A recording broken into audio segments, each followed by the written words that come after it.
The irony wasn't lost on me. After spending 5 years researching breakthrough treatments for aggressive cancers, I was now sitting in a doctor's office, being told I had stage 3 lymphoma. "We need to start treatment immediately, Dr. Chen," my oncologist said, her voice gentle but firm. "The next few months will be crucial." I nodded, my mind already racing through calculations and research protocols. My work at Meridian Pharmaceuticals had been leading to something big, a new treatment approach that could revolutionize cancer therapy. I was close to a breakthrough, I could feel it. The next morning, I walked into Meridian's research facility like any other day. My team was already there, running tests and analyzing data. They didn't know about my diagnosis yet. Nobody did, except my husband Mike. Dr. Chen. Sarah, my research assistant, rushed over with excitement. "The latest trial results are incredible. The modified compound is showing an 87% success rate in the lab mice." I reviewed the data, my hands trembling slightly. This was it, the breakthrough we'd been working toward. The treatment protocol I'd designed was working better than we dared hope. But something felt off. There were too many side glances from senior management, too many whispered conversations that stopped when I entered the room. Later that afternoon, my boss, James Morrison, called me into his office. He was sitting behind his massive desk, looking every bit the corporate shark in his expensive suit. "Ah, Dr. Chen," he said, not bothering to look up from his computer. "Please, sit down." I sat, noticing the HR representative lurking in the corner.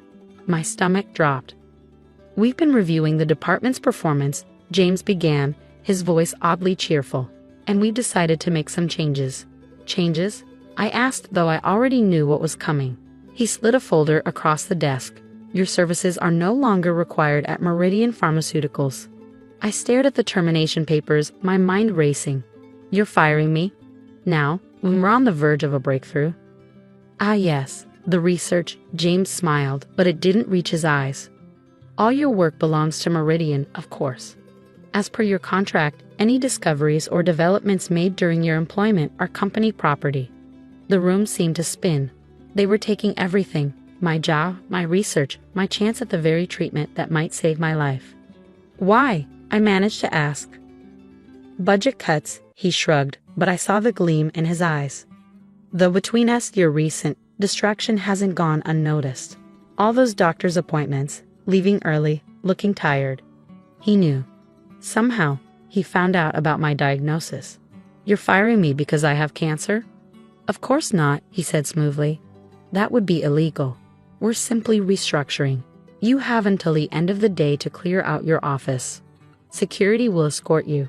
I walked out of his office in a daze, but my mind was already working. What James didn't know, what nobody knew, was that I'd made the real breakthrough 3 months ago. Everything since then had been carefully orchestrated misdirection.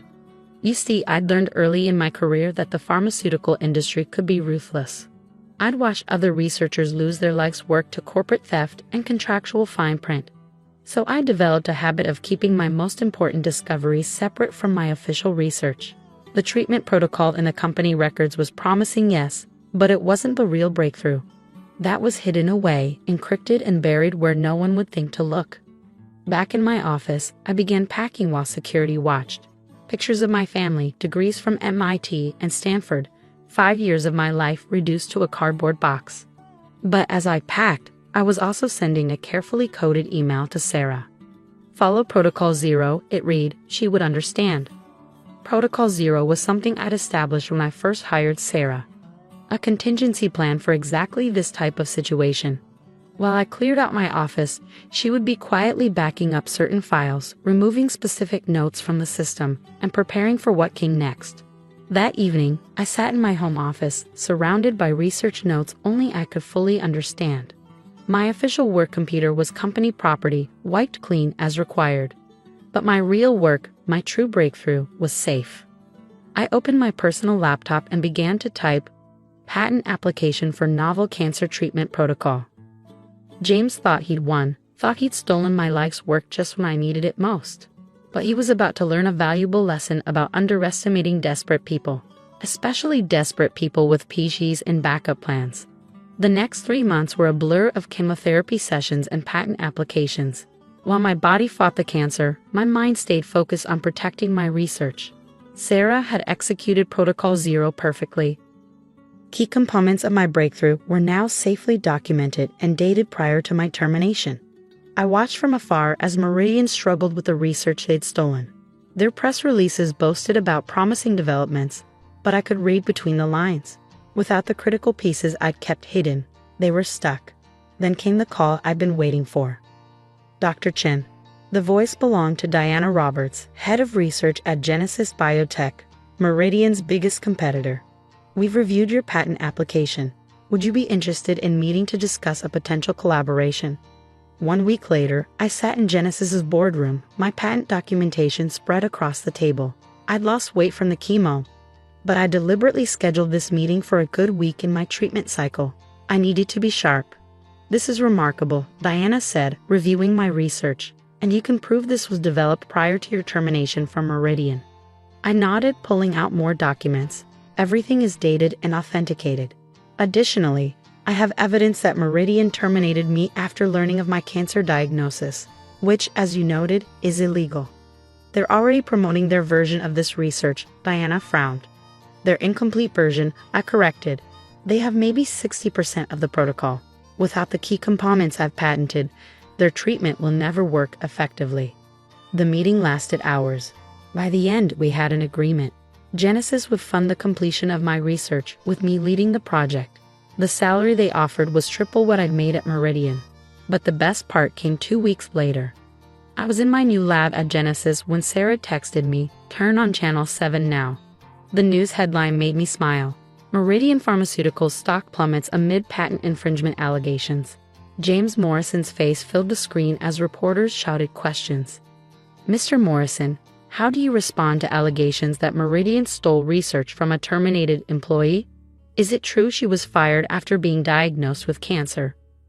The company's stock dropped 40% that day.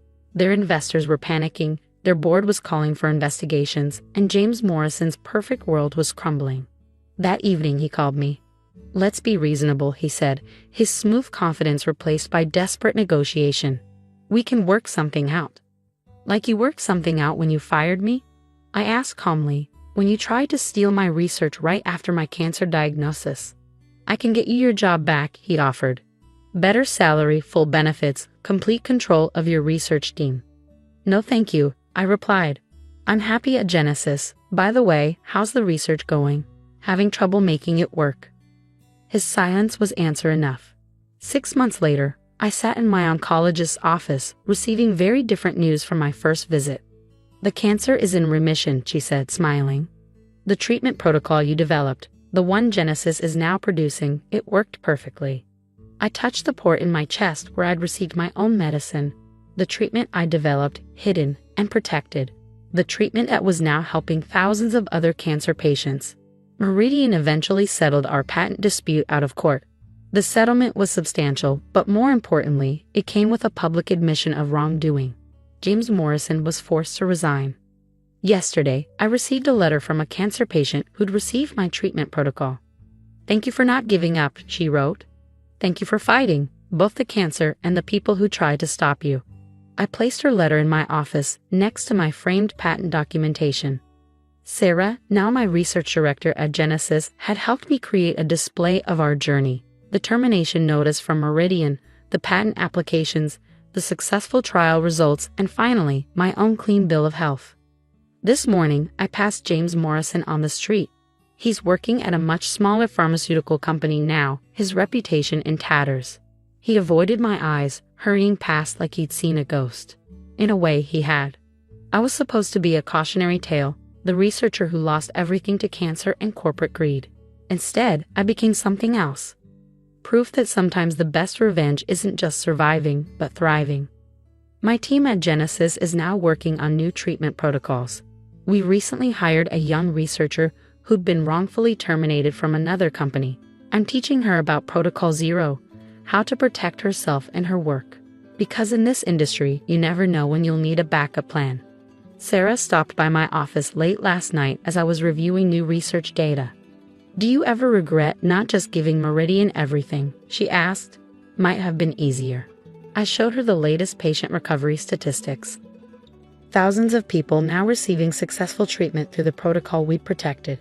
The easy path isn't always the right one, I said. Sometimes you have to fight, not just for yourself, but for everyone who comes after you. She nodded, understanding.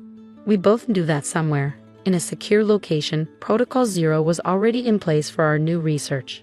Just in case. Because the best scientists know, always keep your breakthroughs close and your backup plans closer.